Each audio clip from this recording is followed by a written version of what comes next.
Le personnel l'avait ignorée en murmurant qu'elle ne pouvait rien se permettre. Mais lorsqu'elle avait révélé qui elle était, leur mâchoire était tombée en la voyant acheter des bijoux de grande valeur sous leurs yeux. La prestigieuse joaillerie Hamilton & Pierce était un incontournable du centre-ville de Seattle depuis plus de 60 ans. Ses vitrines en verre poli abritaient certains des diamants et pierres précieuses les plus exquis du nord-ouest du Pacifique. La lumière du matin filtrait à travers les hautes fenêtres, faisant scintiller les bijoux d'un éclat fascinant. Claire Anderson avait garé sa modeste berline à un pâté de maison de la bijouterie au 34. Elle avait fait de Green Future Technologies, une petite start-up, une entreprise valorisée à plus de 2 milliards de dollars. Pourtant, comme la plupart du temps, elle portait un pull beige, un pantalon confortable et des chaussures plates pratiques. Ses cheveux noirs étaient soigneusement tirés en arrière de son visage et elle arborait un maquillage minimal, juste assez pour mettre en valeur ses traits naturels. Claire n'avait jamais été du genre ostentatoire, même après l'introduction en bourse très réussie de sa société 3 ans plus tôt. Elle avait conservé le même style de vie modeste auquel elle s'était habituée pendant ses années d'entrepreneur en difficulté. Ses employés plaisantaient souvent en disant que leur PDG pouvait arpenter n'importe quelle rue d'Amérique sans être reconnue comme l'une des femmes d'affaires les plus prospères du pays. Sa mission du jour était personnelle. Trouver le cadeau parfait pour le 40e anniversaire de mariage de ses parents le mois suivant. Sa mère avait toujours admiré les beaux bijoux, mais se faisait rarement plaisir. Claire avait souri en pensant à la façon dont sa mère avait mis en gage sa propre bague de fiançailles pour aider à financer le premier prototype de Claire, des années auparavant. Il était temps de la remercier comme il se devait, avec quelque chose de spectaculaire qui la ferait pleurer d'émotion. Alors que Claire s'approchait de Hamilton & Pierce, elle avait pris une grande inspiration. Malgré sa richesse, ses établissements ultra-luxueux l'intimidaient encore légèrement. Elle avait poussé la lourde porte vitrée, déclenchant une sonnerie discrète qui annonçait son arrivée. L'intérieur était encore plus opulent qu'il n'y paraissait de l'extérieur. Acajou brillant, lumière douce et silence inimitable, accompagnant les espaces dédiés aux objets de grande valeur. 4 employés en costumes noirs impeccables se tenaient à différents endroits du showroom, tandis qu'un homme d'un certain âge, distingué, en costume gris sur mesure, observait de derrière le comptoir principal. Claire s'était avancée, ses chaussures pratiques faisant peu de bruit sur le tapis moelleux. Elle s'était approchée de la première vitrine, admirant un superbe collier de diamants qui avait attiré son attention. C'était exactement le genre de pièce élégante et intemporelle que sa mère chérirait. Claire s'était tenue tranquillement près de la vitrine, attendant d'être reconnue. Le vendeur le plus proche, un homme grand avec des cheveux argentés soigneusement coiffés et une plaque signalétique indiquant Victor, l'avait regardé, puis avait rapidement détourné le regard. Il avait redressé sa cravate déjà impeccable et était allé aider un couple qui venait d'entrer. La femme, drapée dans des vêtements de créateur et dégoulinante de bijoux, déclarait son statut avant même d'avoir dit un mot. « Bonjour Madame Carmichael, quel plaisir de vous revoir !» s'était exclamé Victor, sa voix portant à travers la salle d'exposition silencieuse. « Est-ce le monsieur chanceux dont vous m'avez parlé la semaine dernière ?» Claire avait observé l'interaction, notant comment le comportement de Victor se transformait pour ses clients. Elle avait continué d'examiner la vitrine, attendant patiemment son tour. Le collier de diamants était vraiment exquis, une délicate chaîne en platine supportant un diamant ovale de 3 carats entouré de pierres plus petites captant parfaitement la lumière. Après plusieurs minutes, Claire avait levé les yeux dans l'espoir d'attirer l'attention d'un autre associé. Une jeune femme, dont la plaque signalétique indiquait Emma, semblait l'avoir remarquée et commençait à se diriger vers elle, avant d'être interceptée par le directeur en costume gris. « Emma, veuillez aider Madame Livingston avec la collection de saphirs dans la salle de visite privée. » avait-il murmuré juste assez fort pour que Claire l'entende. Emma avait hésité, jetant un coup d'œil vers Claire, mais avait finalement hoché la tête avant de s'éloigner. Claire s'était alors déplacée vers une autre vitrine, contenant cette fois des montres élégantes. Peut-être qu'un ensemble assorti pour ses parents serait encore mieux qu'un collier. Elle avait admiré une montre pour femme particulièrement belle, avec un cadran en nacre. Un murmure discret l'avait interpellée à proximité. « Qui aide la femme au pull beige ?» Le directeur s'adressait à Victor à voix basse. « Je ne pense pas qu'elle soit aidée pour le moment, Monsieur Harrison, » avait répondu Victor. « Elle ne fait que regarder. » Un frisson de colère avait traversé Claire. Ce n'était pas la première fois qu'on la jugeait sur son apparence. Pourtant, elle était restée. « Excusez-moi, » avait-elle dit en haussant la voix. « J'aimerais avoir de l'aide, s'il vous plaît. » Il avait concédé à contre-cœur, mais il se souvenait que les Rothschild arrivaient à 11 heures pour la consultation sur les diamants. Alors que M. Harrison s'éloignait, Emma s'était tournée vers Claire avec un sourire sincère, le premier que Claire recevait depuis son entrée dans le magasin. « Je m'excuse pour l'attente. Comment puis-je vous aider aujourd'hui ?»« Merci, avait dit Claire chaleureusement. J'apprécie que quelqu'un prenne enfin le temps de m'aider. Les joues d'Emma avaient légèrement rougi. C'est un plaisir pour moi. Que cherchiez-vous aujourd'hui? Je cherche quelque chose de spécial pour ma mère, avait expliqué Claire. C'est le 40e anniversaire de mariage de mes parents le mois prochain, et j'aimerais trouver quelque chose de vraiment extraordinaire. C'est merveilleux, avait répondu Emma avec un enthousiasme sincère. Aviez-vous quelque chose de spécifique en tête? Un collier, un bracelet ou peut-être une bague? Claire avait fait un geste vers la vitrine contenant la bague en diamant qu'elle examinait plus tôt. En fait, j'étais assez attirée par cette bague en diamant ovale de 3 carats. Serait-il possible de la voir de plus près? Les yeux d'Emma s'étaient légèrement écarquillés. Cette bague particulière portait une étiquette de prix de 175 000 $, mais elle s'était ressaisie rapidement. Bien sûr, laissez-moi vous la porter. Alors qu'Emma attrapait ses clés pour déverrouiller la vitrine, M. Harrington s'était matérialisé à côté d'elle, sa voix basse mais aiguë. Emma, un mot, s'il vous plaît. Il l'avait guidée à quelques pas, mais pas assez loin pour empêcher Claire d'entendre leur conversation. Que pensez-vous faire? Avait-il murmuré. C'est l'une de nos pièces haut de gamme. Elle a demandé à la voir, monsieur, avait répondu Emma d'un ton égal. Utilisez votre jugement, avait sifflé M. Harrington. Nous ne pouvons pas laisser les visiteurs manipuler nos marchandises de grande valeur.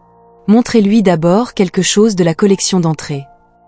Claire avait fait semblant d'être absorbée par l'examen d'une autre vitrine, mais son dos s'était légèrement raidi aux mots du directeur. Emma avait retrouvé son sourire professionnel, bien que légèrement tendu.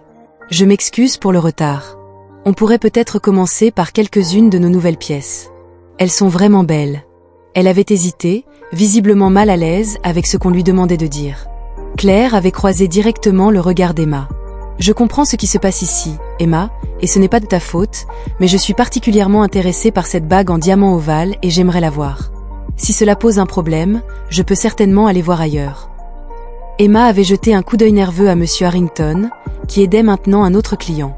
Mais en l'observant attentivement, elle avait pris une décision et avait attrapé à nouveau ses clés. Non, ce n'est pas un problème du tout. Laisse-moi te montrer cette bague. Elle avait ouvert la vitrine et en avait sorti délicatement la bague, la déposant sur un plateau en velours. Il s'agit d'un diamant taille ovale de 3,2 carats, décoloré, sans défaut interne. La monture est en platine avec 0,8 carats de diamant plus petit dans le halo et sur l'anneau. Claire avait pris la bague et l'avait examinée attentivement. Le diamant captait parfaitement la lumière, envoyant des prismes de couleurs danser sur la surface de la vitrine. C'est exquis. Le savoir-faire est remarquable. C'est l'une de nos plus belles pièces, avait convenu Emma, sa nervosité initiale cédant la place à un véritable enthousiasme alors qu'elle parlait du bijou. La taille ovale maximise la taille apparente du diamant, tandis que le sertissage halo rehausse sa brillance. De l'autre côté de la salle d'exposition, M. Harrington observait l'interaction avec une inquiétude croissante.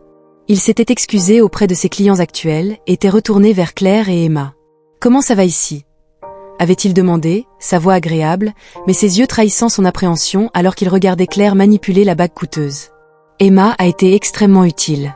Cette bague est magnifique, mais je me demande si vous avez quelque chose de similaire, mais peut-être avec un peu plus de présence.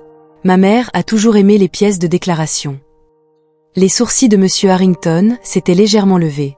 C'est l'une de nos offres premium, mademoiselle. Peut-être ai-je mal compris vos contraintes budgétaires. Claire avait souri poliment.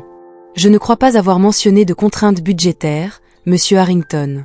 Le gérant s'était éclairci la gorge. Bien sûr que non. Toutes mes excuses. Emma, vous pourriez peut-être montrer la collection Marshall à la dame. Emma avait acquiescé. Oui, monsieur, c'est exactement ce que je pensais. Elle s'était tournée vers Claire. Nous avons une salle d'exposition privée où je peux vous montrer certaines de nos pièces les plus exclusives, si vous le souhaitez. Ce serait parfait, avait répondu Claire. Tandis qu'Emma la conduisait vers le fond du showroom, M. Harrington avait touché le bras du jeune associé.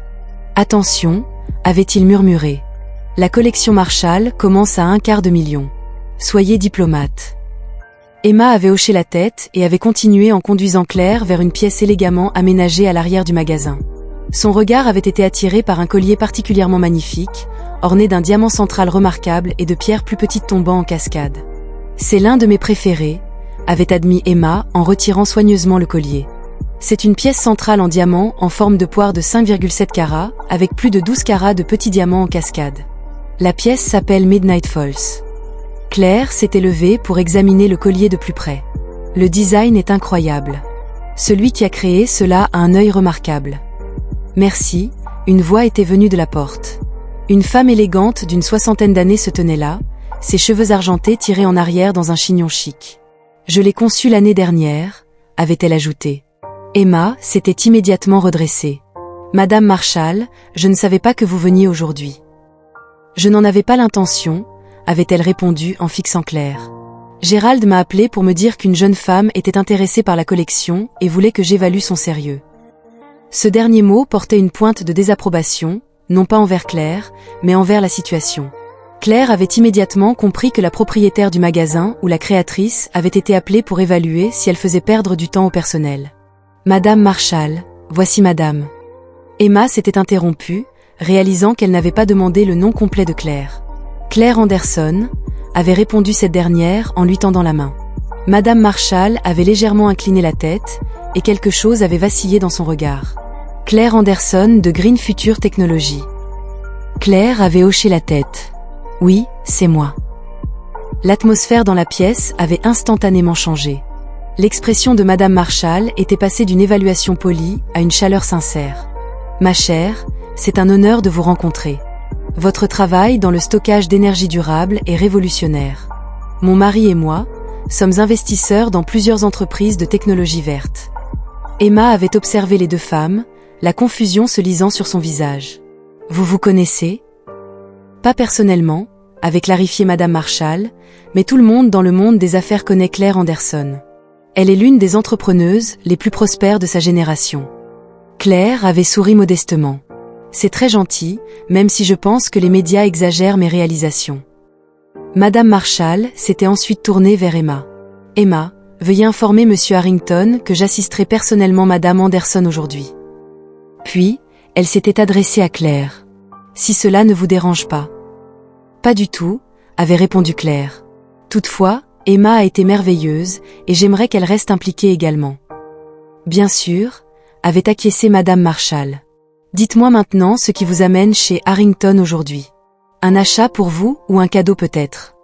Pendant que Claire expliquait l'anniversaire de ses parents, Madame Marshall l'écoutait attentivement, tandis qu'à l'extérieur de la salle de projection privée, l'activité du magasin se poursuivait. Emma informa discrètement Monsieur Harrington des développements. La couleur disparut du visage de ce dernier lorsqu'il réalisa qui était réellement leur cliente en train de parcourir la boutique. Un 40e anniversaire est certainement une étape importante qui méritait d'être célébrée comme il se doit, déclara chaleureusement Madame Marshall.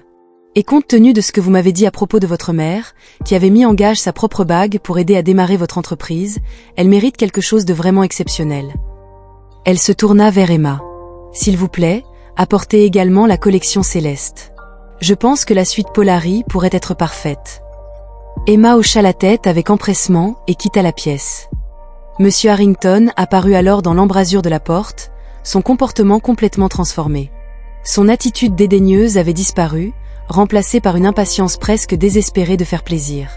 Madame Anderson, veuillez accepter mes plus sincères excuses pour l'attente de tout à l'heure.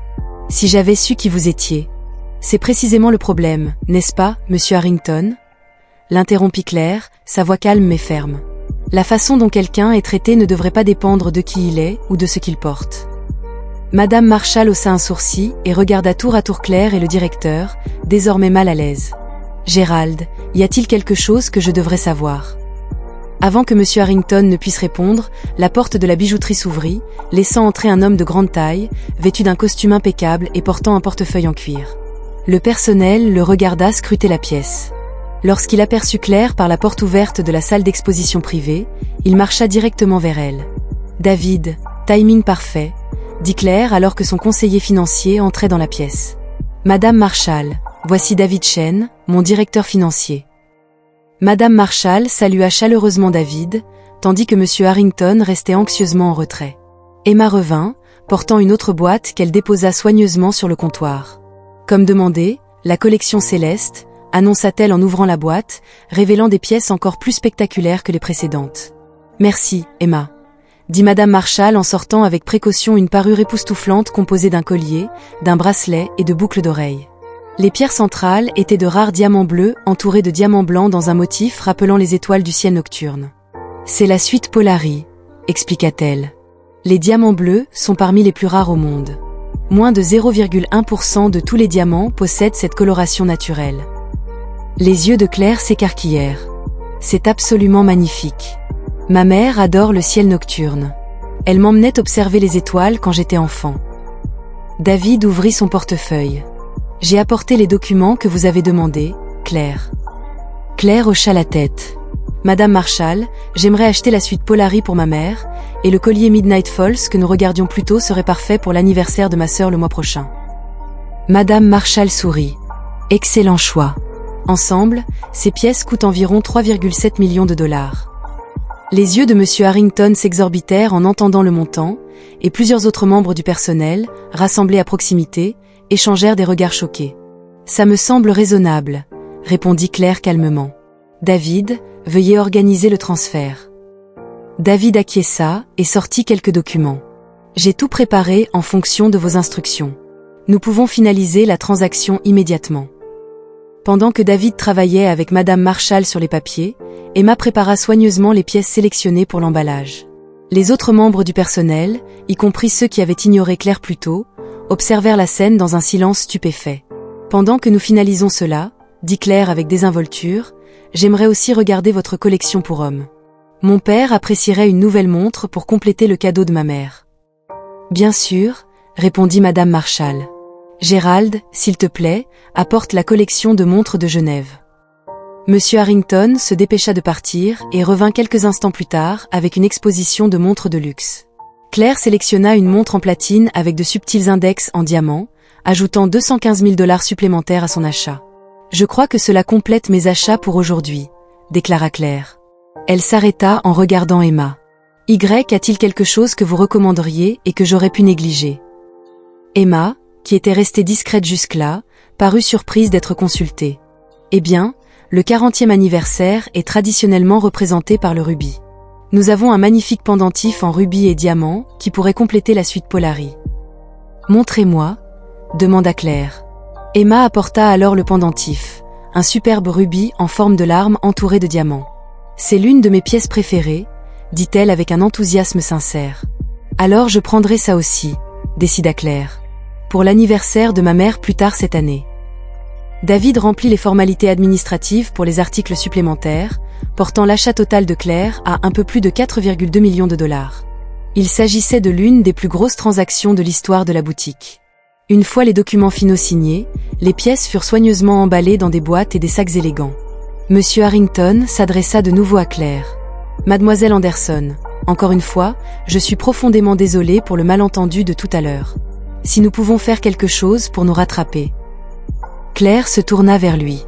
Emma a été exceptionnelle aujourd'hui. Ses connaissances et sa passion pour les bijoux sont évidentes, et elle m'a traité avec respect dès le début, contrairement à certains de vos autres employés. Je voudrais m'assurer qu'elle reçoive l'intégralité de sa commission pour cette vente. Une semaine plus tard, Claire retourna à la bijouterie Harrington. Cette fois, la porte était à peine refermée derrière elle que Monsieur Harrington se précipita pour la saluer. Mademoiselle Anderson, quel plaisir de vous revoir. Comment pouvons-nous vous aider aujourd'hui? En fait, je suis ici pour voir Emma, répondit calmement Claire. Bien sûr. Emma est avec une cliente en ce moment, mais je vais la prévenir de votre arrivée immédiatement. Quelques minutes plus tard, Emma apparut, visiblement heureuse de voir Claire. Mademoiselle Anderson. Quelle surprise. Comment allez-vous? Je vais bien, merci. Avez-vous un moment pour parler? Bien sûr, répondit Emma. Elles se dirigèrent vers un coin tranquille du showroom. Claire sortit alors une enveloppe de son sac et la tendit à Emma. Qu'est-ce que c'est? Demanda Emma, intriguée. Ouvrez-la, encouragea Claire. À l'intérieur se trouvait une lettre lui proposant un poste de spécialiste des acquisitions de bijoux pour la Fondation Claire Anderson, une organisation caritative soutenant les jeunes entrepreneurs issus de milieux défavorisés. Le salaire proposé était 3 fois supérieur à celui qu'Emma gagnait actuellement. Je ne comprends pas, balbutia Emma. Ma fondation organise plusieurs événements de collecte de fonds chaque année, expliqua Claire.